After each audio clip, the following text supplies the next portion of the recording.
안녕하세요. 내정신 채널 가족 여러분 반갑습니다. 김찬주입니다. 오늘 또 여전히나 더 더워진 것 같습니다. 제가 살고 있는 이곳은요. 정말 더운 날씨에 이렇게 여러분 고생 많으십니다.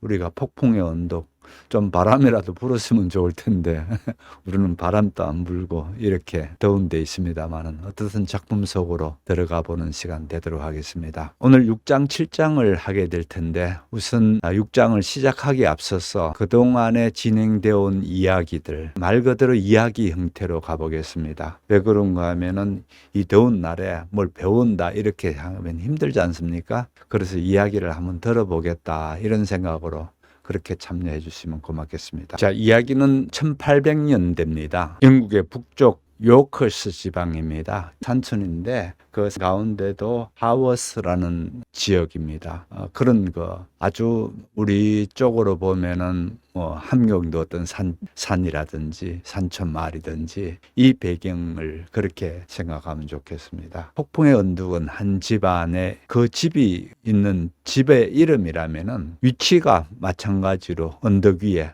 바람이 많이 부는 그런 지역에 있었습니다. 그렇게 이 집의 주인장께서 언쇼라는 성을 가진 주인 나리께서 리버풀로 나갔다가 길가에 버려진 아이를 하나 데리고 옵니다. 그 아이를 데리고 와서 이름을 지어주고 하는데 그 이름이 히스클리프입니다. 어릴 때에 떠나버린 그 아들의 이름을 거기다 갖다 붙여주면서 언쇼라는 또 성은 주지 않습니다. 그렇게 해서 히스클리프라는 아이가 이름이면서 성인 그런 아이가 여기에 나오게 됩니다. 주인공이 되죠. 이 소설에요. 자신의 아이가 있습니다. 힌들리 언쇼, 힌들리라는 아이가 있는데 그 아이는 자신의 아이인데도 불구하고 오히려 이 주인 나리께서는 이 데리고 온 아이 까마짭짭하게 생겼고 머리색은 검은색이고 그렇게 해서 어느 출신이고 어떻게 되는 건지 아무것도 모릅니다. 그런 어린아이를 데리고 왔는데 이 아이를 무척이나 이뻐해주고 사랑해주고 있습니다. 물론 측은신 때문에 그렇게 되지 않을까 이런 생각을 하게 되는데 유심히 들여다보게 되면은 그는 불쌍하고 부모 없는 아이고 이런 것들은 당연히 있겠지만은 더 깊숙하게는 잃어버린 자기 아들에 대한 어떤 기억 때문에 그랬다라는 생각이 들고요. 또 한 가지는 이 주인 나리께서 자신이 낳은 아이가 굉장히 연약하다 할까요? 그렇게 되는 아이인데 비해서 이 히스클리프는 전혀 다듬어지지 않고 거친 아이였거든요. 그 거친 아이다 보니까 주인 나리께서 무척 이뻐할 수 있는 그런 아이인 것 같습니다. 근데 다행히 주인이 데리고 있는 딸 캐스린이라는 아이가 또 하나 있었는데 이 캐스린하고는 동갑쯤 되는 그런 나이인데다가 둘이서 아주 잘 어울립니다. 왜 그런가 하면은 캐슬린이라는 아이는 말광량의 아이거든요. 그러다 보니까 히스클리프와 아주 잘 어울리면서 그야말로 영혼의 단짝이다 할 정도로 그렇게 되어서 거친 황야를 특히 그 습지를 헤매고 돌아다닌다든지 그렇게 되는 두 사람의 유대감이 아주 끈끈한 그런 아이로 자라나게 됩니다. 그러나 평화는 오래가지 못합니다. 주인 나리 언쇼 씨가 세상을 떠나게 됨으로 인해서 마침내 앙심을 품고 있었던 그 힌들리라는 아들이 안 그래도 아버지의 편애 때문에 자기는 매우 불편하게 그렇게 하고 있었는데 마침내 아버지가 돌아가시게 되니까 제대로 앙심을 드러내기 시작합니다. 이 아버지가 초상이 나고 이렇게 되면서 외지에 나가 있던 아들이 이제 집에 돌아오는데 아내라고 한 여자를 하나 같이 데리고 들어옵니다. 그렇게 와서 히스클리프가 공부하고 있는 그 당시는 가정교육을 받았거든요. 목사가 와서 교육이 필요한 집에 가서 가정교육을 시키고 있었는데 딸인 캐슬린과 동시에 이 히스클리프도 공부하고 있었습니다. 그런데 이제 힌들리가 돌아와서 그 미워하던 히스클리프가 공부하고 있는 걸 그걸 못하게 합니다. 뿐만 아니고 다른 하인들하고 똑같이 거친 농사일을 시키면서 아주 가혹하게 부리기 시작합니다. 그러면은 그거를 매우 또 안타깝게 생각하는 캐서린은 오빠의 눈을 피해서 자주자주 첩지를 쏘다니면서 세상 어느 누구도 간섭받지 않는 그런 둘만의 세계에서 거칠게 반항하면서 자라나가고 있는 얘기입니다. 자, 이렇게 비극의 불씨가 이제 조용히 피어오르기 시작합니다. 두 사람의 운명을 오늘 6장부터 시작해서 완전히 뒤집어 놓을 수 있는 첫 번째 결정적인 사건 속으로 한 걸음 들어가 보도록 하겠습니다. 6장. 힌들리 씨가 장례일에 맞춰 돌아왔습니다. 그런데 우리는 깜짝 놀랐고 동네 여기저기에서 수근수근했습니다. 아내를 데려왔더군요. 어떤 여자인지 어디 여자인지 힌들리 씨는 우리에게 일체 함구했습니다. 내세울 재산도 없고 내세울 집안도 아니었겠지요. 그게 아니라면 결혼한 사실을 아버지한테 왜 숨겼겠어요. 집안을 뜯어 고치겠다고 설치는 여자는 아니었습니다. 집에 처음 발을 들인 순간부터 자기 눈에 들어온 것은 전부 마음에 드는 듯 했고 장례식 준비와 조문객을 제외하면 주변에서 일어나는 일이 전부 즐거운 것 같더군요. 장례식 때 여자가 하는 짓을 보고 저는 좀 모자라는 여자가 아닌가 생각했답니다. 급히 자기 방으로 들어가서는 아이들을 갖춰 입히느라 바쁜 저를 부르더라고요. 제가 들어오자 여자는 두 손을 깍지 끼고 앉아 부들부들 떨며 계속 이러더군요. 사람들 아직 있어? 그러더니 자기가 검은색을 보면 어떻게 되는지 설명하기 시작했습니다. 히스테리 발작을 일으킨 것처럼 흠칫 놀라기도 하고 부들부들 떨기도 하다가 나중에는 훌쩍훌쩍 울더군요. 왜 그러느냐 하니까 자기도 모르겠대요. 그렇지만 죽을까봐 너무 무섭다더군요. 하지만 저는 그 여자가 저 못지않게 오래 살 거라고 생각했어요. 몸은 마른 편이었지만 나이도 어렸고 혈색도 좋았고 눈동자는 다이아몬드처럼 반짝반짝 했거든요. 물론 계단 올라갈 때 숨을 헐떡이고 조금만 놀라도 부들부들 떨고 이따금씩 기침을 곤란할 정도로 심하게 하는 것을 보기는 했지만 그런 것이 어떤 병의 증세인지 전혀 몰랐던 데다가 그 여자를 동정해줄 마음 같은 것은 전혀 없었어요. 우리들은 있잖아요. 로그드 씨. 외지인이 우리에게 정을 주기 전까지는 외지인에게 정을 주지 않는 것이 보통이랍니다.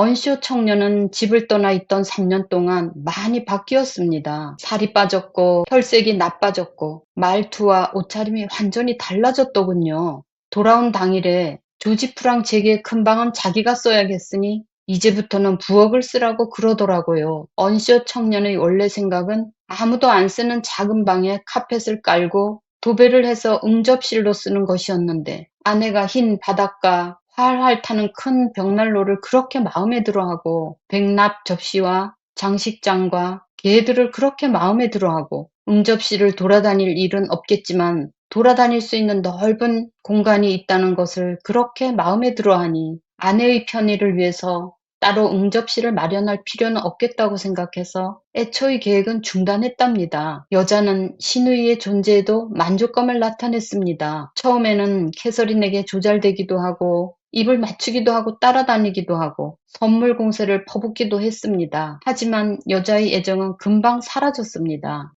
여자는 점점 성질을 부렸고 힌들리는 점점 패학을 부렸습니다. 히스클리프에 대한 혐오를 표하는 아내의 몇 마디는 그 아이에 대한 나리의 오래된 원한을 전부 되살리기에 충분했습니다. 힌들리는 히스클리프를 하인들 거처로 내쫓았고 교구 목사에게 공부 배우던 것을 그만두고 밖에서 일을 하게 했습니다. 여느 농장 아이들과 똑같이 심하게 부려먹었지요. 처음에 히스클리프는 자신의 영락을 꿋꿋하게 견뎌냈습니다. 캐시가 자기가 배운 것을 히스클리프에게 가르쳐주거나 자기도 밭으로 나가서 히스클리프와 함께 일하거나 놀았으니까요. 둘 다 미개한 무지렁이들로 자라날 가능성이 농후했습니다. 젊은 나리는 두 아이가 자기 눈에 띄지만 않으면 행실이 어떻든 무슨 짓을 하건 전혀 신경 쓰지 않았지요. 두 아이가 일요일에 교회에 가든 말든 상관하지 않다가 두 아이가 교회에 빠졌다고 조지프와 교구 목사에게 질책을 들으면 그제야 비로소 히스클리프는 매질하고 캐서린은 저녁이나 밤참을 굶겨야겠다고 생각하는 것이었습니다. 하지만 두 아이는 아침에 내빼서 진종일 습지를 쏘다니는 것을 무척 좋아했고 나중에 무슨 벌을 받든지 벌 따위는 웃어 넘기게끔 되었지요. 교구 목사가 캐서린에게 아무리 엄청난 분량의 성경을 외우게 시켜도 조지프가 발이 빠져라 히스크리프를 매질해도 두 아이는 다시 같이 있게 되는 순간부터 최소한 뭔가 못된 복수 계획을 세우는 순간부터 다른 것은 모두 잊어버렸어요. 두 아이가 하루가 다르게 방향무인하게 변해가는 것을 보며 저 혼자 운 것만도 여러 번이었답니다. 의지할 데 없는 두 아이가 그래도 제가 하는 말은 조금 들었는데 괜히 싫은 소리라도 하면 아이들이 제 말까지 안 듣게 될까봐 겁이 났거든요. 어느 일요일 저녁에는 무슨 일 때문이었는지 두 아이가 거실에서 쫓겨났습니다. 시끄럽게 굴었거나 하는 대수롭지 않은 일이었겠지요. 그런데 제가 밤참 먹으라고 부르러 갔더니 아이들이 없어졌지 뭐겠습니까? 우리는 위층, 아래층, 마당, 마구간 할 것 없이 전부 뒤졌지만 아이들을 찾지 못했어요. 결국 화가 치면 흔들리는 우리한테 대문을 걸어버리라고 했습니다. 아무도 문을 열어주지 말라고 욕질을 했지요. 모두 잠자리에 들었지만 저는 너무 걱정스러워서 누울 수가 없더군요. 비가 오고 있었지만 무슨 소리가 들릴까 싶어 창을 열고 고개를 내밀었습니다. 아이들이 돌아오면 명령을 어기고서라도 문을 열어주겠다고 작정하고 있었지요. 얼마나 지났을까? 대문 밖 길에서 발소리가 가까워지다가 호롱불빛 하나가 대문에서 어른거렸습니다. 저는 아이들이 문을 두드려서 언쇼 씨를 깨우지 않도록 쇼를 뒤집어 쓰고 뛰어나갔습니다. 그런데 히스크리프가 덜렁 혼자 왔더군요. 저는 혼자 있는 그 아이를 보고 덜컥 겁이 났습니다. 캐서린 양은 어디 갔어? 저는 다급하게 소리쳤습니다. 무슨 사고가 난 건 아니지? 티티스에 지나는 농원에 가 있어. 히스크리프가 대답했습니다.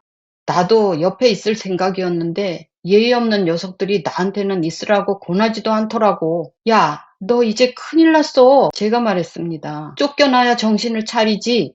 대체 뭐 하려고 티티세 지나는 농원까지 쏘다녔니? 젖은 옷 좀 벗고 나서 히스크리프가 대꾸했습니다. 다 말해줄게. 저는 나리가 깨지 않게 조심하라고 일렀습니다. 제가 촛불을 끄려고 기다리는 동안 히스크리프는 옷을 벗으면서 이야기를 계속했습니다. 캐시랑 나랑은 마음대로 돌아다니려고 빨래터로 해서 빠져나갔는데 티티세 지나는 농원의 불빛이 얼핏 보이기에 한번 가서 들여다보자고 생각했던 거야. 린턴 가문 사람들은 일요일 저녁을 어떻게 보낼까? 아버지와 어머니는 먹고 마시고 노래하고 웃고 벽난로 앞에서 눈알이 타도록 뭉개고 있을 때 애들은 추운 구석에서 덜덜 떨며 벌을 설까 궁금했으니까. 그런데 그 집 애들도 그렇게 지낼 것 같아? 그 집 애들도 설교책을 읽을 것 같아?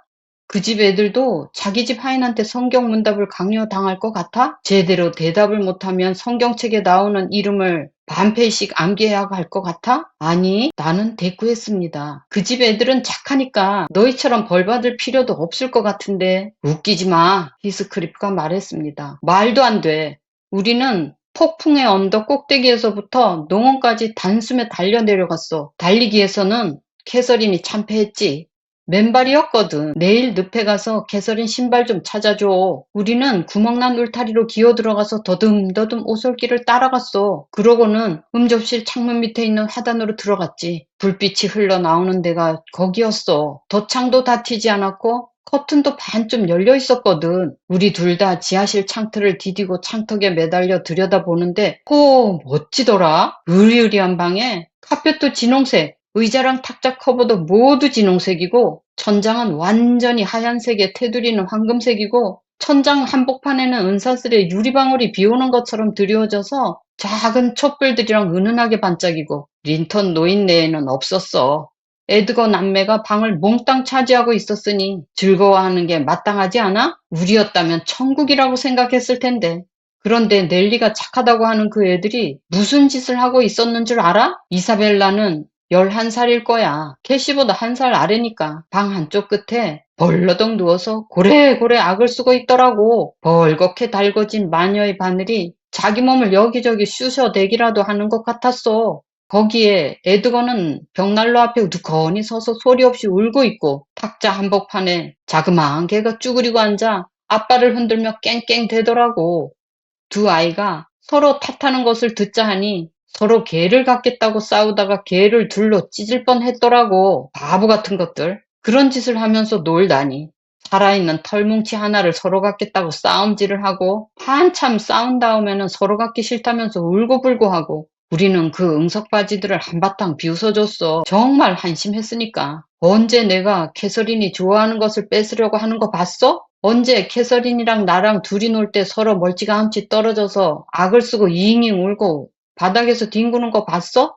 목숨을 1000개를 준대도 절대 나는 이 집의 내 처지하고 티티세 지나는 농안의 에드거 린턴의 처지하고 안 바꿀 거야. 조지프를 집은 꼭대기에서 밀어버리게 해준대도 담벼락을 흔들릴 피로 칠갑하게 해준대도 절대 안 바꿀 거야. 그만 그만. 제가 말을 막았습니다. 히스크리프, 캐서린이 어쩌다가 뒤에 남았는지 그 얘기나 해봐. 히스크리프가 대답하더군요. 우리가 한바탕 웃었다고 했잖아. 그게 그 집 애들한테 들렸나 봐. 둘이 한꺼번에 손살같이 방문으로 달려가더라고.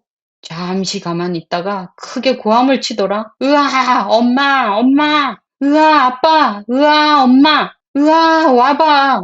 으아, 아빠, 으아. 정말이야. 그거 비슷하게 고함을 질렀어. 우리는 오싹한 소리를 내면서 좀 더 겁을 주고 나서 창턱에서 내려왔어. 빗장이 풀리는 소리가 들렸고 도망치는 게 낫겠다고 생각했지. 나는 캐시 손을 잡고 빨리 달리자고 하고 있었는데 캐시가 갑자기 넘어지는 거야. 달려! 히스크리프, 달려! 캐시가 속삭였어. 불도그를 풀어놓았나 봐. 나 물렸어. 악마 같은 불도그 놈이 캐시의 발목을 물었어. 징그럽게 콧김 뽑는 소리가 들려왔어. 캐시는 소리를 지르지 않았어. 한 번도. 캐시는 미친 소의 뿔에 찔려대도 소리 지르는 건 창피한 짓이라고 생각할걸. 하지만 나는 소리를 질렀어. 이 세상 악마들은 모조리 전멸시킬 만큼 고래고래 악담과 저주를 퍼붓고 돌멩이를 집어서 악마놈의 아가리에 쳐넣은 다음 목구멍에 쑤셔 박으려고 용을 썼지. 짐승만도 못한 하인놈이 한참 만에 호롱불을 들고 기어나오더니 소리를 질렀어. 꽉 물어라, 스컬커, 꽉 물어. 근데 스컬커가 잡은 사냥감을 보고 나서 말투가 달라지더라고. 사냥감에게 겨우 떨어진 개가 큼직한 자주색 혓바닥을 한 뼘쯤 빼물고 늘어진 입술 사이로 뻘건 침을 질질 흘렸어. 하인놈이 캐시를 번쩍 들어 올리는데 보니 허옇게 질려있더라. 물론 무서워서가 아니라 아파서였겠지. 하인놈이 캐시를 안으로 옮겼어. 나는 저주의 말과 복수의 말을 중얼거리면서 따라 들어갔지. 뭐가 잡혔느냐, 로버트? 린턴이 문 앞에서 소리쳤어. 스컬커가 가시나 하나를 잡았네요. 하인놈이 대꾸했어. 여기 머스마도 하나 있는데. 하인놈은 대꾸를 하면서 나를 붙잡았어. 영락 없는 산적놈이네요. 아무래도 도적놈이 애새끼들 창문으로 들여보내고 우리가 모두 잠든 뒤에 문을 열게 시켰나 봅니다. 그러면 우리를 간단하게 죽일 수가 있을 테니 입 닥치지 못해? 도적놈 새끼가 입도 더럽구나. 교수대로 보내 죗값을 치르게 해주마. 린턴 나리, 총은 그대로 들고 계세요. 알았어, 로버트. 늙은 바보놈이 말을 했어. 어제가 세금 들어오는 날인 것을 놈들이 알고 있었구먼. 제대로 털어갈 생각이었겠지. 올 테면 와. 내가 제대로 맞이해 줄 테니까. 존, 거기 삿을 채우게. 제니, 스컬커한테 물 좀 주고. 감히 치안판사 집까지 쳐들어와? 평일도 아니고 안식이래? 방자하기 이를 데 없어. 여보, 메리, 이것 좀 봐요. 겁낼 것 없어. 그냥 어린애야. 한데 인상 쓰는 것을 보니 영락없는 범죄자로구먼. 범죄자 천성이 이목구비로 나타나는 게지. 범죄자 천성이 소행으로까지 나타나기 전에 당장 목매달아 버리는 게 나라의 보탬이 되는 일 아니겠소? 놈은 나를 샹드리에 아래로 끌고 갔어. 린턴 부인은 안경을 콧등에 걸치더니 양손을 쳐들며 질겁을 하더라. 겁쟁이 애들도 슬금슬금 다가왔어. 이사벨라가 혀 짧은 소리를 조잘댔어. 무셔, 아빠, 지하실에 쳐넣어. 내 꽁 도둑질해 갔던 점쟁이 아들네랑 너무 똑같이 생겼어. 그치, 에드거 오빠? 그놈들이 나를 이리저리 뜯어보는 동안 캐시가 정신이 들었어. 내가 점쟁이 아들과 똑같이 생겼다는 말을 들었는지 깔깔 웃더라고. 에드거 린턴은 얼마나 둔한지 한참 쳐다보고서야 겨우 캐시를 알아보는 거야. 그놈들도 교회에서 우리를 봤겠지. 다른 데서는 만날 일이 없잖아. 저거 언쇼 양이야. 에드거 놈이 자기 어머니를 보고 속삭였어. 스컬커한테 심하게 물렸어. 발에서 피가 철철 나잖아. 언쇼 양이라고? 말도 안 돼. 그 여자가 소리쳤어. 언쇼 양이 집시 아이랑 싸돌아다니겠어? 어머나. 그런데 상복을 입었네. 확실하네. 사형생 발병신이 되면 이를 어째? 단속 못한 오라비가 죄지. 린턴 씨는 나에게서 눈을 떼고 캐서린을 돌아보며 소리쳤어. 실더스한테 듣자 하니 교부 목사 이름이랍니다. 오라비가 동생을 돌보지 않아서 동생이 하느님도 모르고 잘한다더라고. 그러면 이놈은 누구야? 어디서 이런 놈을 만나 어울려 다니지?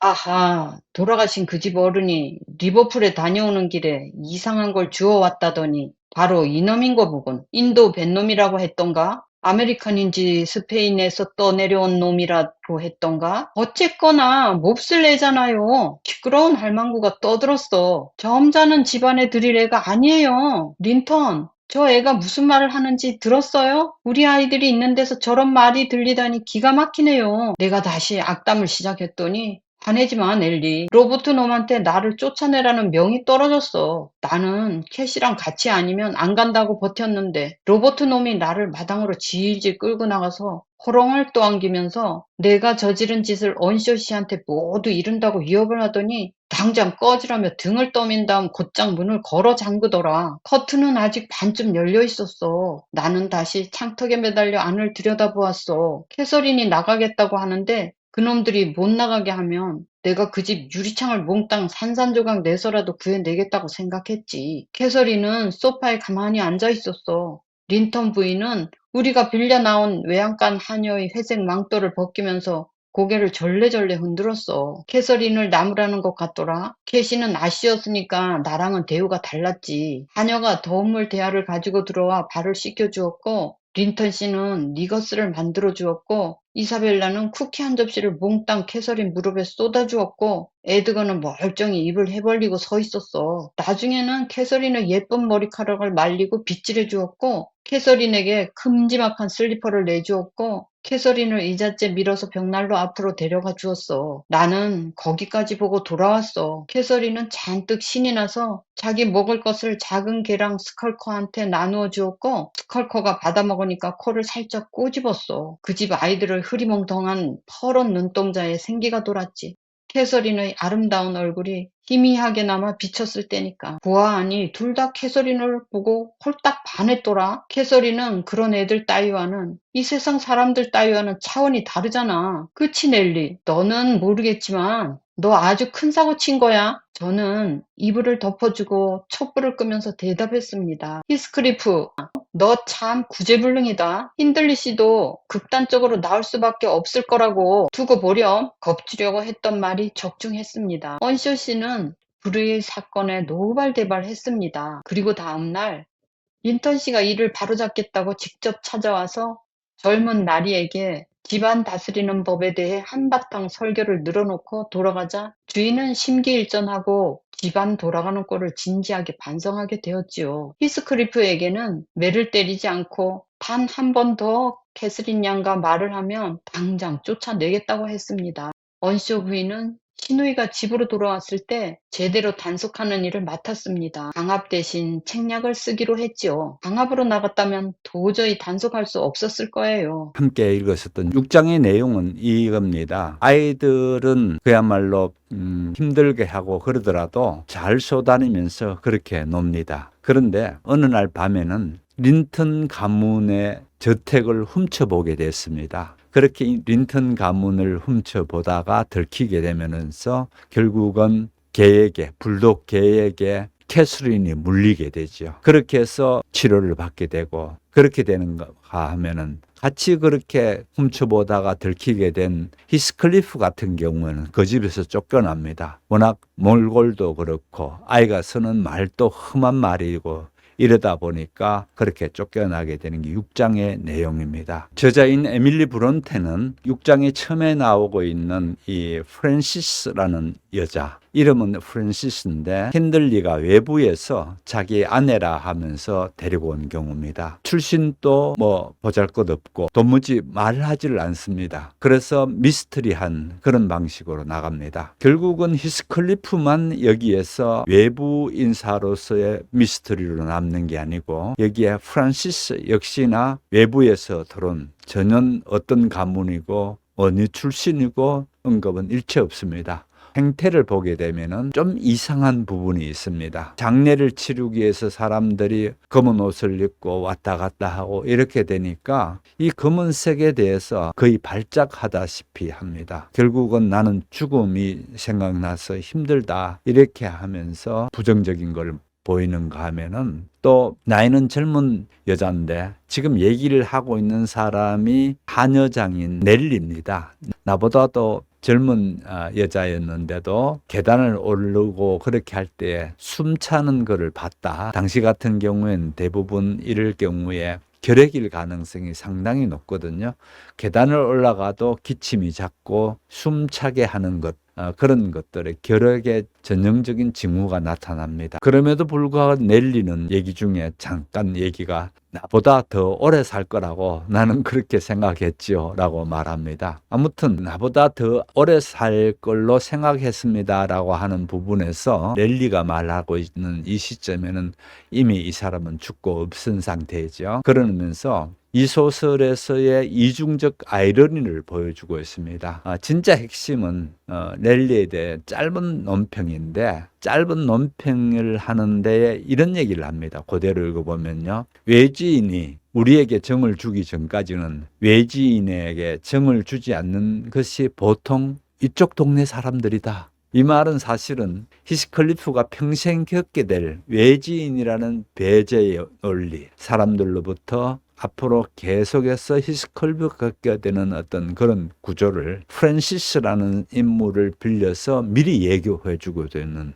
그런 부분을 보게 되죠. 이 프란시스가 히스클리프를 아주 혐오하는 발언을 자주 합니다. 그렇게 되다 보니까 거기에 자극받는 힌들리는 감정적 보복으로 이제 들어가게 시작합니다. 그러면서 작은 사소한 말 한마디들로 인해서 치밀한 복수로 돌아오는 구조를 여기서 나타나기 시작하는 거죠. 먼저 교육을 박탈시켰다 했죠. 이 교육을 박탈시켰다는 행위는 결국은 힌들리는 무지랭이로 만들어버리면서 이 히스클리프가 어떤 지위를 못 갖게 만들어 보려고 하는 거죠. 기회의 박탈이든지 이런 걸 하기 위해서 먼저 교육을 못 받게 합니다.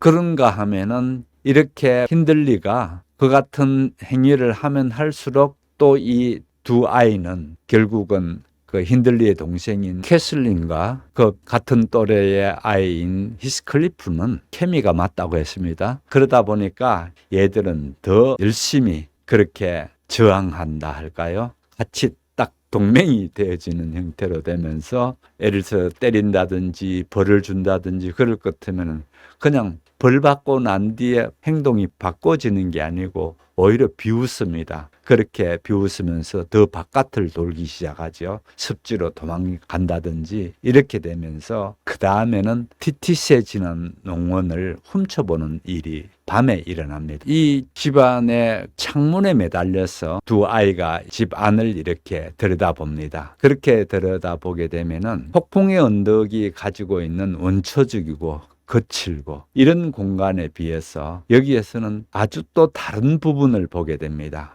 말씀드렸을 티티스에 지나는 농원, 이 집은 안락하고 표면적인 세계에는 아주 잘 정돈되어진 문화적인 그런 집으로 되어지고요. 붉은 카펫과 황금색 테두리가 있는 것, 또 수정으로 장식된 그런 장식이라든지 이런 것들의 다른 모습들을 처음으로 보게 됩니다. 그러면서 이 둘 아이가 봤는데 이 집에 있는 두 남매가 있는데 린턴 남매입니다. 자, 다시 여기에 등장인물에 대해서 정리를 한번 하겠습니다. 보시다시피 폭풍의 언덕, 이 집에는 언쇼가 이렇게 되고요. 그 옆에 있는 티티세 농장, 여기가 오늘 밤에 처음으로 얘들이 창문에 달려붙어 가지고 보다가 들키는 집입니다. 이 집에 들여다보는데 에드가와 이사벨라라는 아이가 있고요. 힌들리와 캐서린이 남매고, 이렇듯이 은쇼가가 이 같은 남매로 형성되어 있다면은 린턴가도 이 같은 남매로 되어지면서 등장인물로 나오게 되는 걸 보게 됩니다. 에드가와 이사벨라가 강아지 한 마리를 두고 이 강아지를 서로 갖겠다고 그렇게 난리를 치고 울고 불고 서로 다투는 모양을 봅니다. 이 린턴 가문의 이 남매의 모습은, 이 집은 물질적으로는 상당히 풍요하고 정신적으로는 성숙된 그런 면모를 볼 수는 있긴 한데, 거기에 비해서 히스클리프가 하는 얘기가 있습니다. 바보 같은 것들. 유치한 그런 시기셈이자 동시에 정확한 평가지요. 바보 같은 짓이죠. 하는 얘기가, 이같이 강아지 한 마리를 서로 갖겠다고 마치 강아지를 둘로 나누려 하듯이 그렇게 싸우는 그거를 보면서, 그 남매들이 그렇게 싸우는 걸 보면서 히스클리프가 유명한 얘기를 합니다. 나는 목숨을 1000개를 준다 해도 절대 이 집에 처지하고 안 바꿀 거야. 예, 그렇게 하면서 이 에드가 린턴 가문을 이렇게 무시한다 할까요? 그렇게 좀 깔보는 그런 얘기죠. 캐서린을 물어버리게 되고, 그러면서 치료를 받고 이렇게 그 집에 남게 되고, 거기에 비해서 같이 있었던 히스클리프는 아이가 거칠고 또 지저분하고 생겼고, 그렇다고 해서 쫓아내고 있으라는 얘기를 안 합니다. 그래서 밤에 집에 혼자서 돌아오게 되죠. 두 아이가 바깥에 창문에 붙어가지고 안쪽을 들여다보고 있는 부분도 상당히 상징적인 의미가 있습니다. 기존의 영국이라는 질서, 그같이 풍요로움, 이런 것들에 대해 가지고 얘들은 창문 바깥에서 머물게 되는, 경계 바깥에 있는 그런 아이들이다. 결국은 경계 바깥에 남게 되는 이들에게는 또 파괴적 결과가 오리라라는 부분을 복선을 보게 되죠. 무엇보다도 캐서린이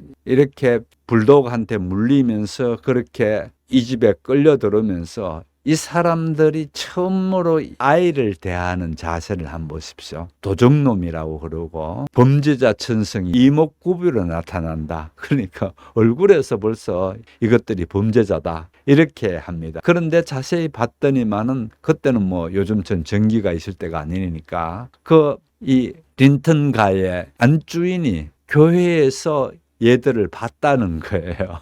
그러면서 깜짝 놀랍니다. 교회에서 봤는데 얘들이 이렇게 밤늦게 이렇게 나무집을 들다 봤느냐, 이제 이렇게 되면서 좀 분위기가 부드러워지긴 하는데, 어떻든 캐서린이 은쇼 집안의 딸이라는 걸 알게 되고 난 뒤부터 순간 대우가 달라지는 것에 비해서 히스클리프는 인도인인지 미국인인지 또 스페인에서 데려온 놈인지 알 수 없는 그런 히스클리프에 대해서는 전혀 이 타자로 그렇게 됩니다.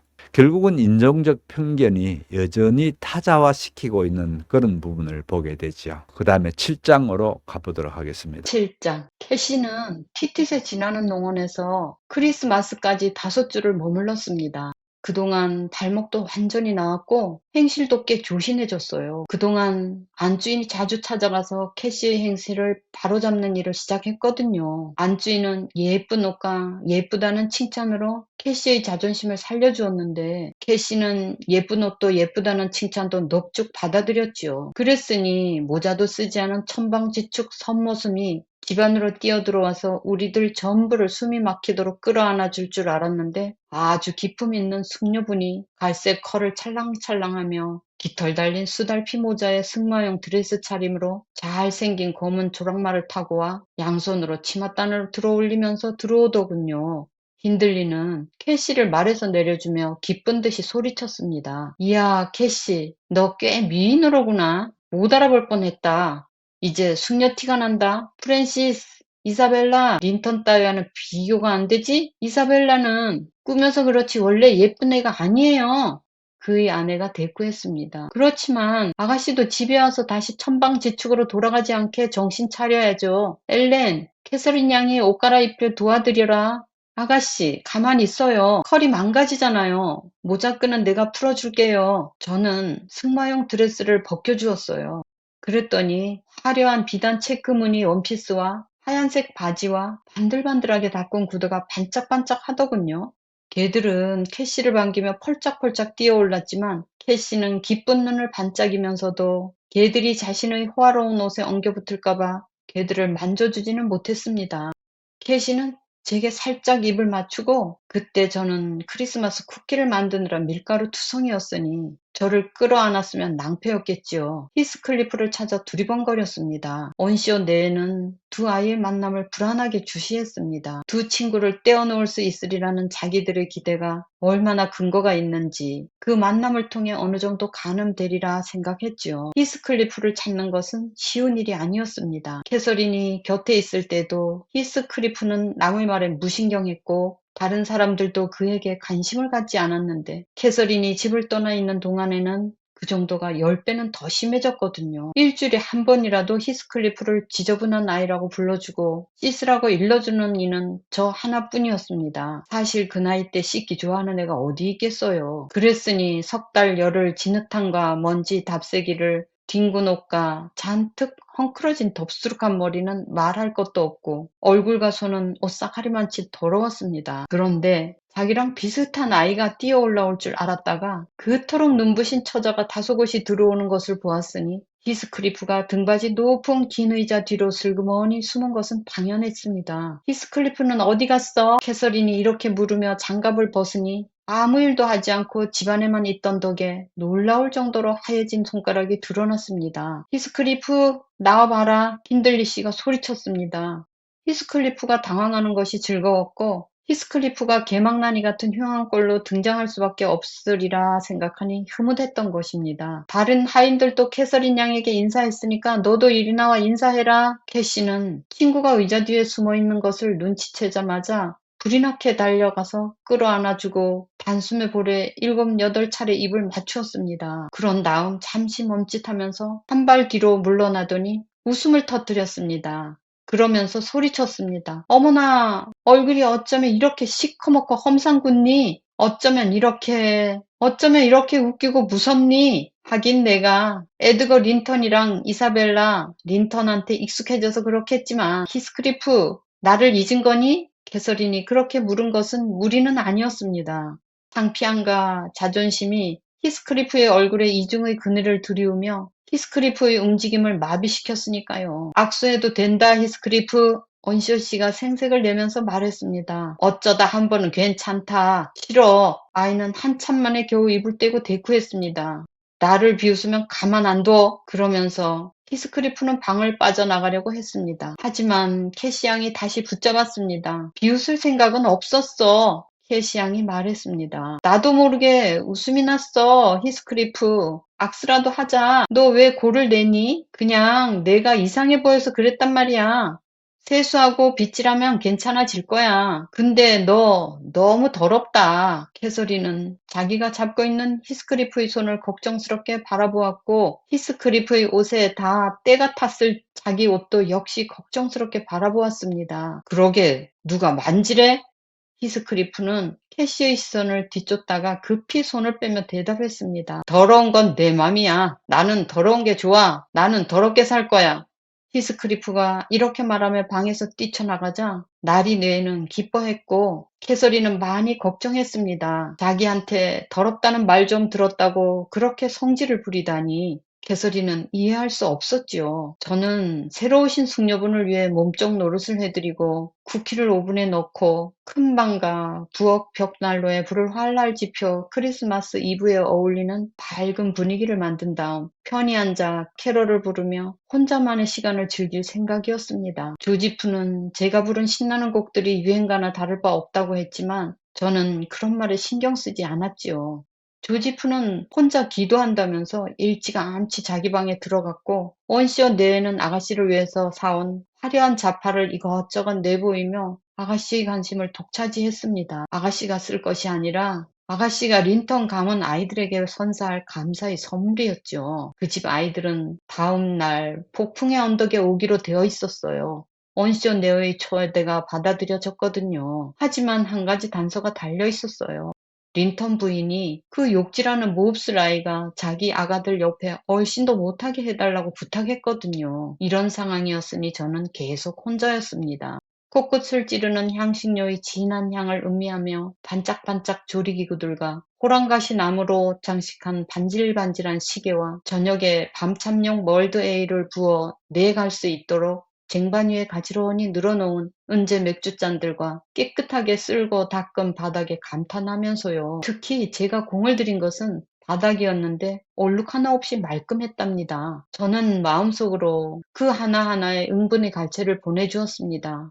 예전에 제가 청소를 끝내면 언시어 노인이 들어와서 저더러 억수로 명랑한 처녀라고 하며 크리스마스 선물로 일신랑을 쥐어주던 것이 기억나더군요. 뒤이어 언시어 노인이 히스클리프를 얼마나 아꼈는지도 생각나고 자기가 죽어 없어지면 히스클리프가 버려질 거라며 걱정하던 것도 생각났습니다. 그런 생각을 하니 그 아이의 불쌍한 처지가 자연스럽게 떠오르면서 노래하고 싶은 마음이 울고 싶은 마음으로 바뀌었답니다. 하지만 잠시 후 그 아이가 당한 일을 생각하며 눈물을 흘리기보다는 일부라도 바로잡아주기 위해 노력하는 것이 낫겠다 하는 생각이 들었고 저는 그 아이를 찾기 위해 자리에서 일어나 마당으로 나가보았지요. 멀리까지 갈 필요는 없었어요. 그 아이는 여느 날과 다름없이 마구간에서 말들에게 여물을 먹이고 새로 들어온 조랑말의 윤기나는 털을 비껴주고 있더군요. 얼른 끝내 히스크리프. 내가 말했습니다. 부엌이 얼마나 아늑한지 몰라. 조지프는 올라가고 없어.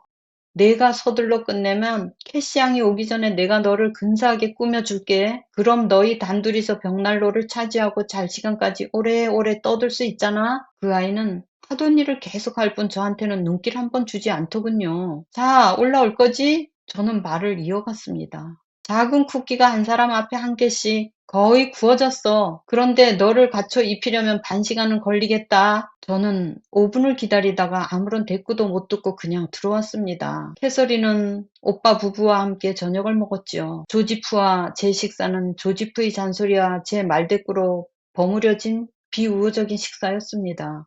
그 아이 몫의 쿠키와 치즈는 요정들을 위해 남겨진 듯 밤새 식탁에 놓여 있었습니다. 그 아이는 용케 9시가 될 때까지 일하다가 벌레 씹은 표정으로 자기 방에 가버렸거든요. 캐시는 늦게까지 자러 가지 않았습니다. 새 친구들을 맞이하자니 지시사항이 한두 가지가 아니었거든요.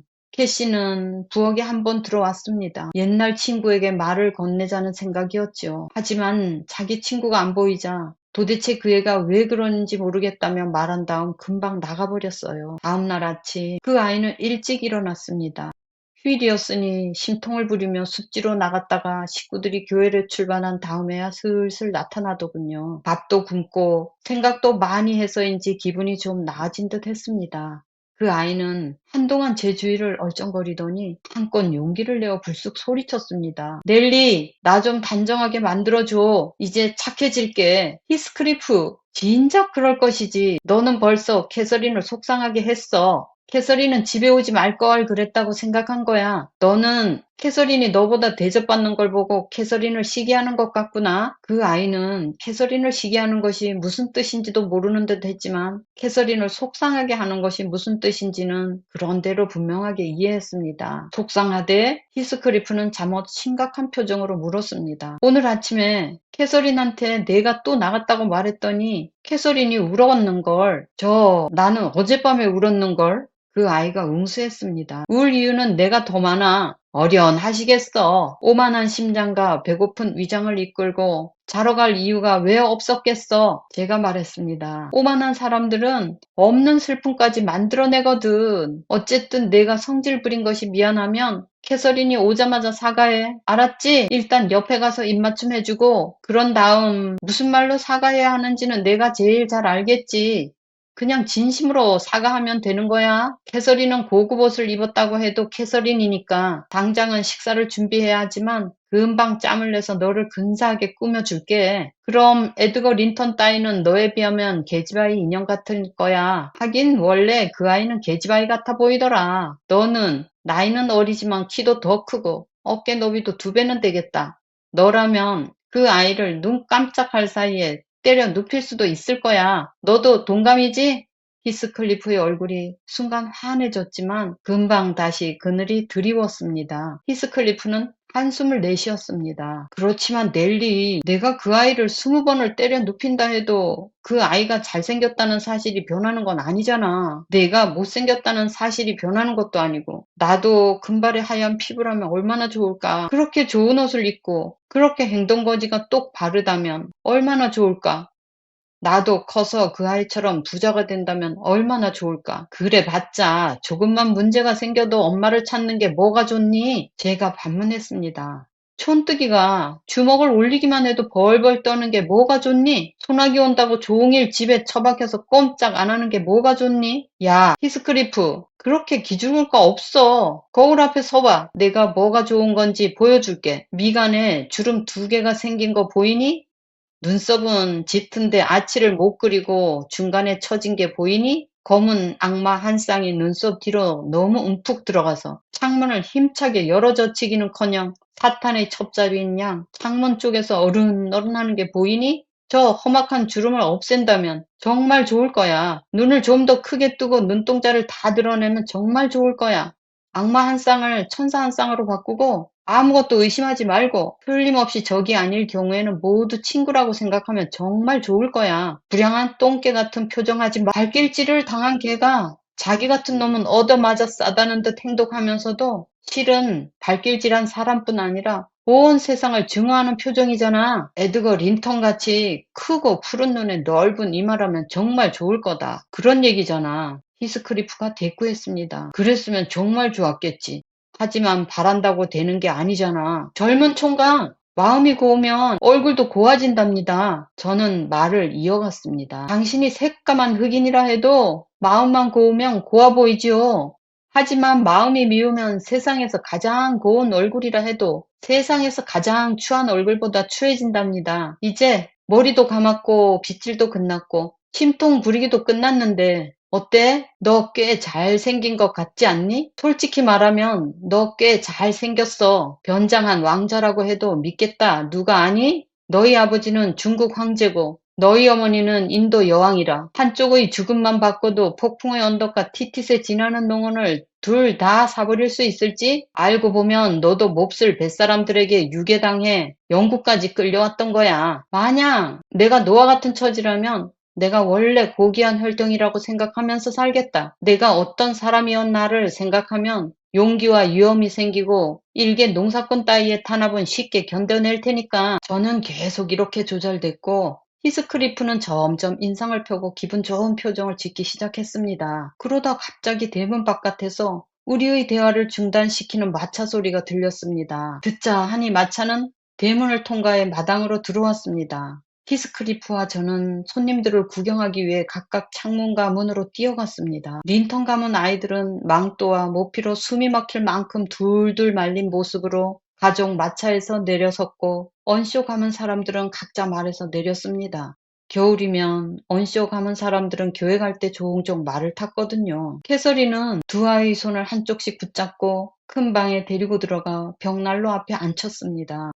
두 아이의 하얀 얼굴이 금세 발그레해지더군요. 나는 그 아이에게 어서 가서 상냥한 모습을 보여주라고 시켰습니다. 그 아이가 순수히 말을 듣더군요. 한데 운이 없으려고 그랬는지 히스크리프가 부엌에서 큰방 문을 여는 찰나 힌들리가 반대쪽에 있는 큰방 문을 열었고 둘은 마주쳤습니다. 나리는 그 아이의 깨끗한 얼굴과 명랑한 기분에 짜증이 났는지 아니면 린턴 부인과의 약속을 지키느라 열심이었는지 그 아이를 와락 밀쳐내면서 화난 목소리로 조지프에게 이렇게 지시했습니다. 이 자식이 방에 못 들어오게 해. 아니, 식사 마칠 때까지 다락방에서 못 내려오게 해.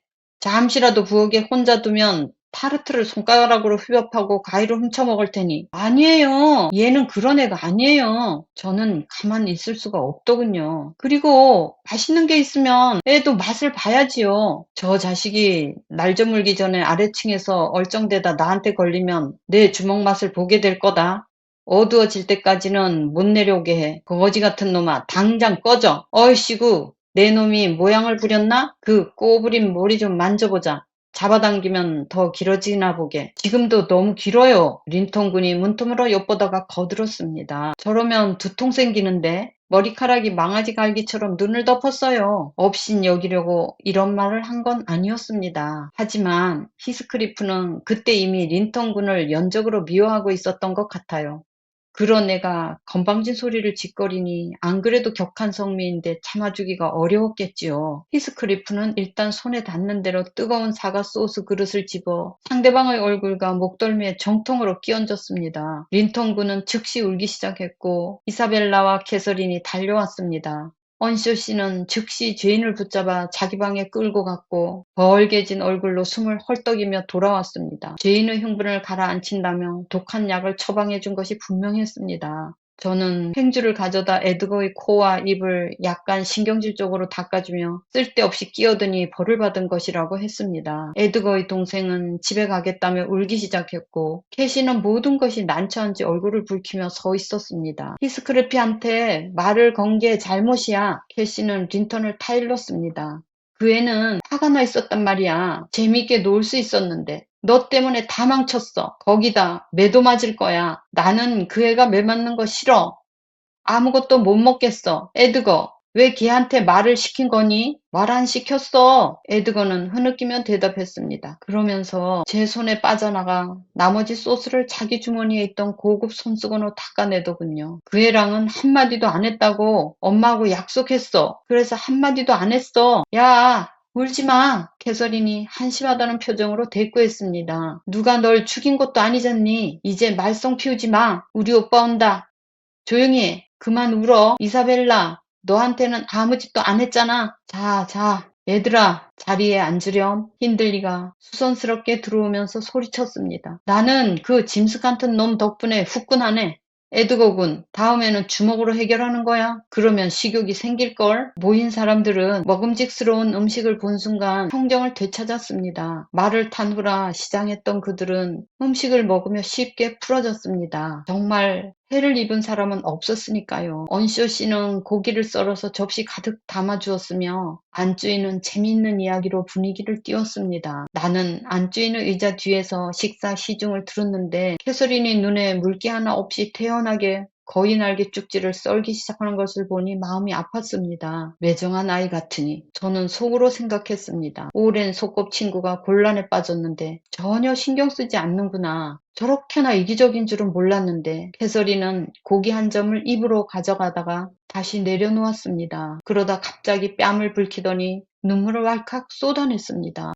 그러고는 포크를 바닥에 떨어뜨린 다음 얼른 식탁보 밑으로 기어들어가서 슬픔을 감추었습니다. 캐서린이 매정한 아이라는 생각은 금세 사라졌습니다. 저는 캐서린이 그날 종일 지옥 같은 고통을 겪었다는 것과 다른 사람 몰래 히스크리프한테 가보려고 기회를 엿보는 중이라는 사실을 깨달았습니다. 제가 몰래 히스크리프한테 먹을 것을 좀 가져다 주려고 봤더니 주인이 히스크리프를 가둬버렸더라고요. 저녁에는 춤을 추었어요. 캐서린은 이사벨라 린턴의 파트너가 없으니 히스크리프를 풀어달라고 사정했지만 소용없는 일이었답니다. 제가 빈자리를 메우라는 명을 받았지요. 우리는 신나게 춤을 추면서 우울한 기분을 전부 날려보냈어요.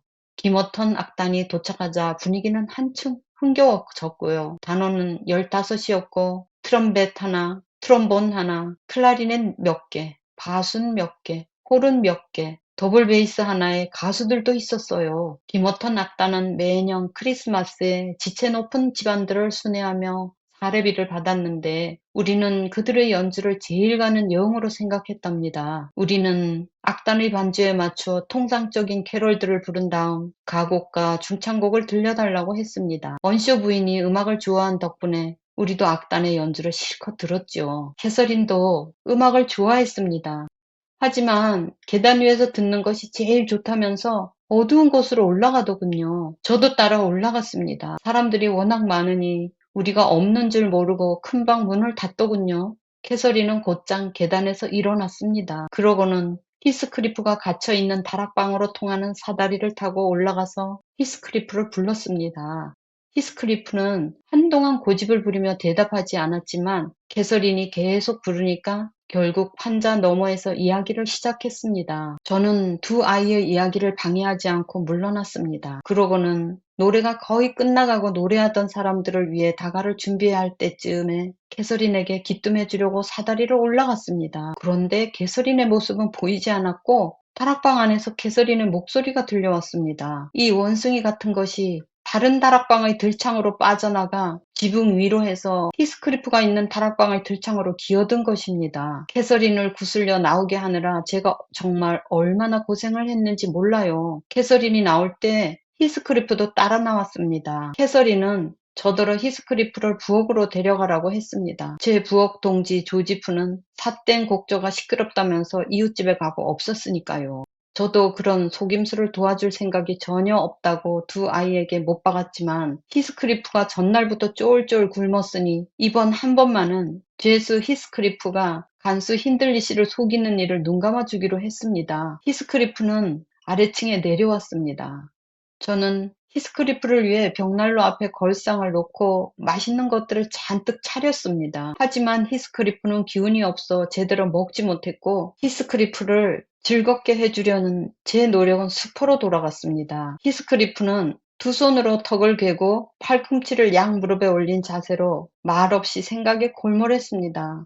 제가 무슨 생각 중이냐고 물었더니 히스크리프는 참으 심각하게 대답하더군요. 힌들리에게 어떻게 복수해줄까 궁리하고 있어. 아무리 오래 걸린다 해도 반드시 복수해줄 거야. 설마 힌들리가 내가 복수하기 전에 죽어버리지는 않겠지? 히스크리프, 그럼 못 써. 제가 말했습니다. 악한 자는 하느님이 벌을 주실 거야. 우리는 용서하는 법을 배워야 해. 싫어. 하느님한테는 안 됐지만 나는 그런 거 안 배울 거야. 히스크리프가 응수했습니다. 뭐가 제일 좋은 방법일까? 그것만 알면 되는데. 나 좀 가만 놔둬. 복수할 계획을 세울 거야.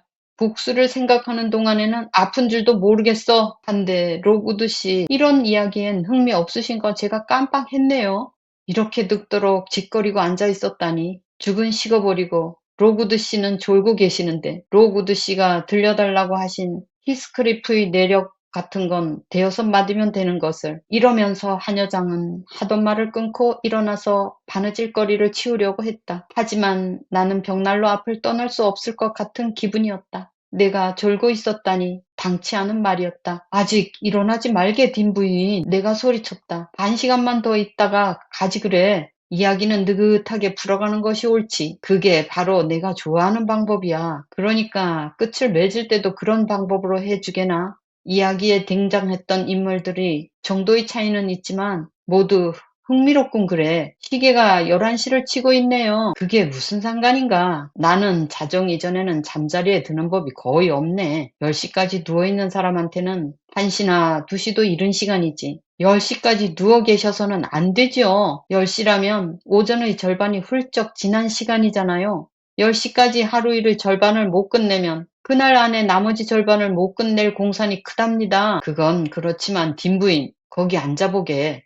나는 오늘 밤을 내일 오후까지 늘릴 작정이야. 아무래도 지독한 감기 같아. 적어도 내가 진단하기로는 그래. 오진일 거예요. 그럼 3년 정도의 이야기는 건너뛰게 해주세요. 그 사이에 언쇼 부인은 안 돼, 안 돼. 그렇게는 못해. 딘 부인은 그런 기분 아나? 혼자 방에 앉아 고양이가 내 앞에서 새끼를 핥아주는 모습을 열심히 보고 있는데 어미 고양이가 새끼의 한쪽 귀만 빠뜨려서 몹시 화가 나는 그런 기분 아나? 잘은 모르지만 만사가 시들한 기분 같는데요. 천만에 오히려 피곤하리만치 의욕적인 기분이야. 지금 내 기분이 그래. 그러니까 상세하게 들려주게. 이곳 시골 사람들이 생각하는 사람의 가치는 도시 사람들이 생각하는 사람의 가치에 비해 큰 것 같아. 지하 감옥에 갇힌 죄수가 생각하는 거미의 가치가 오두막에 사는 양민이 생각하는 거미의 가치에 비해서 큰 것이나 마찬가지겠지. 그렇다고 보는 이의 상황에 따라 어떤 것에 더 깊이 관심을 가지게 된다는 말은 아닐세. 시골 사람들은 실제로 좀 더 진지하게 살고 좀 더 자기 자신으로 살며 표면적인 변화나 피상적인 것에 좌우되는 면이 덜하니까. 여기에서라면 평생 변치 않은 사랑도 가능할 것 같아. 사실 나는 1년을 넘기는 사랑이란 존재하지 않는다고 확신하는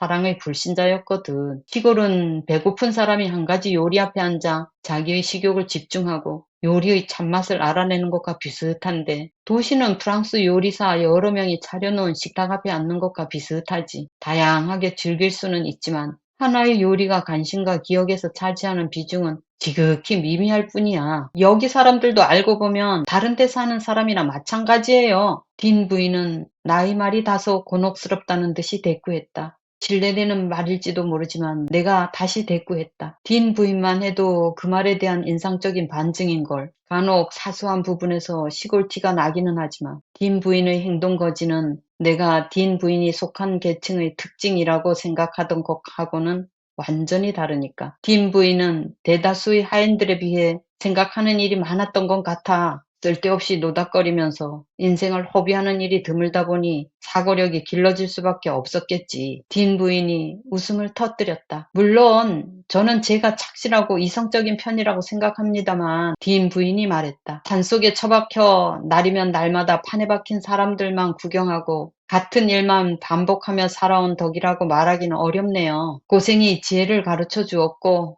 로고드 씨가 짐작하시는 것보다 책도 많이 읽었어요. 이 서재에서 제가 한 번 안 들춰본 책이 없고 한마디 못 건진 책이 없거든요. 물론 저기 그리스어, 라틴어 쪽하고 프랑스어 쪽은 볼 줄 모르지만 무슨 말인지는 구별할 줄 안답니다. 가난한 집 딸에게 그 이상을 바라시는 것은 무리지요. 어쨌든 수다쟁이처럼 시시콜콜 이야기해야 한다면 당장 시작하는 게 낫겠네요. 3년을 건너뛰는 것은 그만두고 그해 여름으로 넘어가겠어요.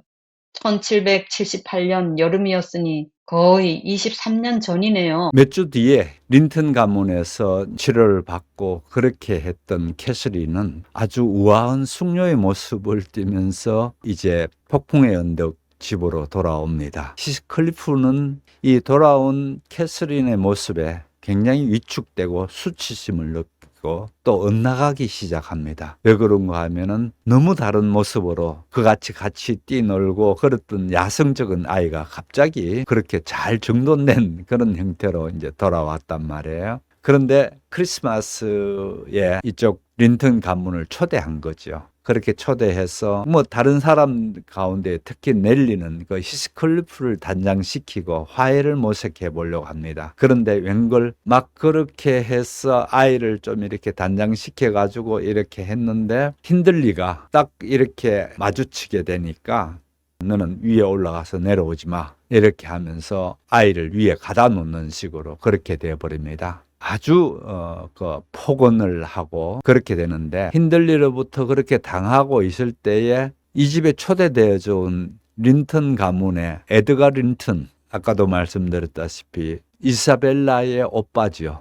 이사벨라의 오빠가 히스클리프를 조롱하는 말을 하게 됩니다. 그렇게 하는 격분한 히스클리프가 그때에 막 이렇게 요리를 해놓는 그 잼 모양의 요리를 그냥 이 에드거 린턴 얼굴에다가 그냥 갖다 발라버립니다. 그래서 히스클리프는 이 난동으로 인해서 다락방에 갇히고 이 바깥에서는 이제 파티가 벌어지고 하는데 이 다락방에 갇히게 됩니다. 그러면 캐슬린은 다락방에 갇혀 있는데 어떻게 들어갈 수 있을 것 같나요? 캐슬린이 굉장히 아이가 거친 아이를 했죠. 그러니까 지붕의 창문을 타고 가서 이쪽 갇힌 히스클리프의 방으로 찾아가서 위로해주고 이제 그럽니다. 그때에 히스클리프는 힌들리를 향해서 깊은 복수심, 어떻게 하면 복수를 할 건가라는 게 내 최고의 관심거리다. 지금 그런 얘기를 합니다. 한편 이 이야기를 듣던 로그우드 씨는 감기가 걸려서 집안에 있으면서 자기가 매우 궁금했던 그 폭풍의 언덕 사람들을 이 하녀장인 랠리한테 묻고 있는 얘기였습니다. 그럼 랠리가 쭉 얘기를 해오고 있는 중에 있거든요. 그래서 그 랠리를 통해서 지금 과거에 있었던 얘기를 듣고 있는 겁니다. 그러면은 로그우드 씨는 매우 강한 흥미를 보이면서 계속해서 이야기를 해달라. 그렇게 하면서 얘기가 계속 긴 얘기가 진행되고 있는 부분을 보게 됩니다. 좀 더 세밀히 보시게 되면은요, 이렇게 됩니다. 7장 처음에 천방지축 선무스메 같은 캐서린이 린턴 집에 5주간 있으면서 이 아이는 완전히 바깥을 그렇게 쏘대고 다니는 아이가 그렇게 나가지 못하고 그 치료 때문에 집안에 늘 있었겠죠. 그러다 보니까 일단 외양부터 완전히 달라진 데다가 무엇보다도 문화인들처럼 그렇게 아이가 스스로가 보고 숙녀가 돼야 되겠다. 그러면서 캐슬린이 갈색 머리에다가 컬을 넣어서 어떤 숙녀의 모습으로 외양이 변화가 된 것뿐만 아니고 여기에서 또 볼 수 있는 거는 분열된 자아를 볼 수가 있습니다. 다시 말씀드려서 캐슬린은 매우 야성적이고 자연적이고 이런 면이 있는가 하면 또 금방 이렇게 자기가 이 린턴가처럼 확 바뀌게 되는 그런 모습을 보게 됩니다. 그러면서 결국 캐슬린이 겪게 되는 에드거와 히스클리프 사이의 선택. 이렇게 친했던 히스클리프를 어느 날 배신해버리고 에드거하고 결혼을 하게 되는가라는 것을 여기서 이제 씨앗을 보게 됩니다. 5주 이후에 집으로 돌아온 캐슬린을 히스클리프는 만나 보려고 하지 않습니다. 피해버립니다. 결국은 히스클리프가 그 같은 캐슬린에 대해서 이런 얘기를 합니다. 더러운 건 내 맘이야. 더럽다고 이제 그 얘기를 하게 되니까 나는 더러운 게 좋아. 나는 더 더럽게 살 거야. 이렇게 하면서 캐슬린하고 벌어지는 그런 모습을 보게 되는데 무엇보다도 심적 자기 방어 기제라고 볼 수가 있죠. 특히 10대 아이들 같은 경우에는 이제 이런 경우가 많죠. 좋은 얘기 좀 또 뻗나가면서 더 나쁜 행동을 하듯이 여기도 바로 그런 전형적인 방어 기제가 나타납니다. 결국은 이 같은 모습이 히스클리프가 나중에 부와 지위를 손에도 넣고도 끝내 자기 주변을 파괴하는 형식, 그러니까 이 패턴이 계속 이제 이런 형태를 갖게 된다라는 부분이고요. 그래서 넬리는 이 얘기를 해줍니다. 마음이 고우면 얼굴도 고와진다. 그렇게 하면서 아이께 그렇게 하지 말라, 마음을 그렇게 쓰지 말라라고 그렇게 하는데도 결국은 단순한 위로 정도로만 지나가 버리지 아이께 그렇게 선한 외모가 돼야 되겠다. 더 이상 악마적인 외모는 안 되겠다라는 그런 거는 없어지게 됩니다. 여기서 보시게 되면 선한 외모의 에드가 같은 경우에 도덕적으로는 우월할지도 모르겠지만 끝내 이 소설은 결코 우월한 모습으로 그렇게 보여지지 않습니다. 거기에 비해서 본문 속에 이 얘기입니다. 아버지가 중국 황제이고 어머니가 인도의 여왕일지도 모른다는 환상에 지내는 것, 그게 아이에게 그런 현실적인 벗어나는 데에 도움이 되지 않겠느냐 이렇게 하지만은 실제 그 얘기는 결국은 기원이 없다는 거죠. 이 히스클리프는 근본이 없다는 거죠. 어디서 왔는지 모르는 기원의 공백, 이 공백을 결국은 여기서 보면은 당시 영국 사회라는 근본이 어디냐 이런 걸 잘 따지는 이런 사람들로 봤을 때에 전혀 여기는 근본이 없는 아이라고 보는 거죠. 히스클리프가 나중에 성인이 되고 난 뒤에부터 자기가 어떻게 하든지 영국 신사인 척 하려고 하는 것도 바로 이런 자기 근본이 없는, 기원이 없는 이런 것들에서도 또 심리적으로 영향을 미치지 않는가 이렇게 볼 수가 있습니다. 무엇보다도 에드가가 하는 말에 격분해서 사과 소스를 뒤엎어버리는 것, 그 히스클리프는 짐승 같은 놈이라고 그렇게 캐슬린의 오빠로부터 결국 다락방에 갇히게 되고요. 히스클리프는 이렇게 격렬한 폭력성이 드러나 버리는 바람에 이렇게 갇혀지게 됐다면은 거기에 비해서 크리스마스 파티 가운데에 저녁 식사를 하는데 그 캐슬린이 태연히 거위의 다리를 이렇게 썰어서 고기를 입쪽으로 이렇게 가져가려다 갑자기 표정이 변하면서 눈물을 흘리는 그런 부분이고 그 포크를 떨어뜨려서 식탁 밑으로 들어가서 우는 장면이 나옵니다. 여기에서 우리가 또 볼 수 있는 부분은 캐슬린이 감정 기복이 심한 그런 아이라는 걸 여기서 볼 수가 있죠. 요즘 정신과적으로는 양극성 장애를 하죠. 들으는 너무 아이가 쾌활하고 도전적이고 이렇게 되는 경우가 있는가 하면은 또 들으는 어떤 부분에 대해서 금방 이렇게 자기 감정을 주체 못하고 그렇게 되는 부분을 여기서 또 보게 됩니다. 또 한편으로는 사회적 가면 뒤에 숨겨진 자기 진짜 감정이 뭔지가 우리가 읽고 있는 독자 쪽에서는 잘 모르게 됩니다. 그러면서 결국은 캐슬린이 히스클리프를 배신해버리고 에드가와 결혼하는 장면에서 미리 캐슬린이 이런 변동이 될 수 있는 아이다라는 부분을 여기서 보여주고 있죠. 그 다음에 갇힌 다락방에서 있을 때 대화인데요. 힌들리에게 비록 시간이 걸리더라도 반드시 복수해 줄 거야. 아무리 오래 걸린다라도 복수해 줄 거야. 라는 부분이 나옵니다. 여기에서 궁리하겠다는 거, 하고 있다는 겁니다. 지금요. 그래서 결국은 이 아이의 입에서 나오는 짧은 대사가 이 소설 계속 진행되면서 성인이 되어가는 과정 속에 어떻게 힌들리와 또 저쪽 린턴 가문, 두 가문들로 장기적인 복수를 계획하게 됐는가, 그 청사진을 이때에 만들어졌지 않는가, 그런 겁니다. 거기에 비해서 넬리가 그 얘기를 듣고 그렇게 복수를 하는 건 아니야, 용서를 배워라, 그렇게 히스클리프에게 권면하게 되니까 히스클리프는 단호하게 얘기합니다. 그런 거 안 배울 거야. 이건 단순한 반항의 얘기가 아니죠. 이 소설이 화해가 있는 자리가 아니고 격렬한 열정과 파국으로 나가게 될 거다라는 부분을 이런 대화를 통해서 우리가 엿볼 수 있도록 그렇게 되지죠. 그 다음에 이 얘기를 전해주고 있는 넬리라는 사람과 로그우드 씨의 얘기입니다. 이 두 사람의 얘기를 통해서 우리는 이런 걸 볼 수가 있습니다. 로그우드 씨가 하는 얘기입니다. 시골 사람들이 도시 사람보다 더 진지하게 자기 자신으로 산다. 맞을 수도 있고 그렇지 않을 수도 있겠지만은 로그우드 씨가 보는 시골 사람은 그렇게 보는 겁니다. 진지하게 시골 사람들이 사는 것 아닌가. 평생 변치 않는 사랑도 가능할 것 같다고 그렇게 감상적으로 논평하는 대목이 나오는데 여기에 상당한 아이러니가 있습니다. 오히려 여기에서 벌어지고 있는 사랑이라는 것은 매우 격정적인가 하면은 또 한편으로는 너무 쉽게 변하는 이제 사랑을 미리 아이러니적으로 역설적으로 그렇게 보여주고 있는 대화를 보게 됩니다. 자, 마지막으로 이 소설을 우리가 읽어 나가면서 구조를 볼 필요가 있습니다. 말씀드린 것처럼 이 소설은 액자형 구성이라 했습니다. 로그우드 씨 얘기가 지금 하녀장인 렐리를 통해서 이 집안들, 이쪽 저쪽 할 것 없이 다 그 하녀로 있었기 때문에 이 양쪽 집안을 잘 알고 있고, 이 렐리는 나름대로의 책도 많이 읽었고 하는 말들도 그래도 못 배운 사람처럼 하녀처럼 그렇게 말하지 않는 어떤 그런 부분도 있습니다. 그럼에도 불구하고 넬리가 하는 말들 속에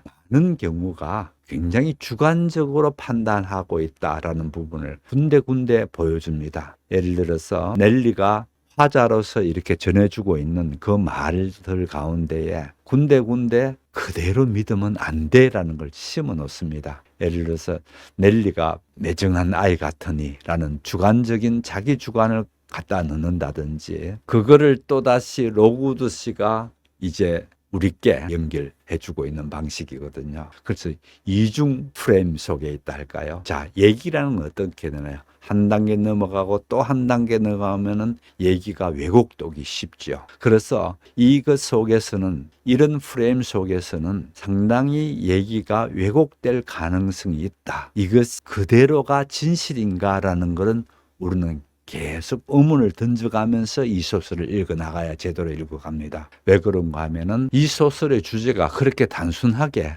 뭐 원수 갚는 얘기야, 또는 뭐 격정적인 사랑과 뭐 연애 소설이야, 이렇게 절대 할 수 없는 부분이 여기 많이 있거든요. 또 깊숙이 들어가서, 그러면 또 깊숙이 들어가서 인간 심리에 대해서 그런 부분을 얘기를 한다 하더라도 그것조차도 이거를 분석하는 이 심리의 분석이 정말 올바른 객관적 사실에 근거해서 분석하고 있느냐라는 부분에서 또 흔들리도록 만들어 두었습니다. 그래서 이 소설은 많이 생각하게 만들도록 그렇게 작가는 의도적으로 그렇게 기술을 하고 있죠. 자, 또다시 한번 이 대립 구조를 한번 말씀드리게 되면요.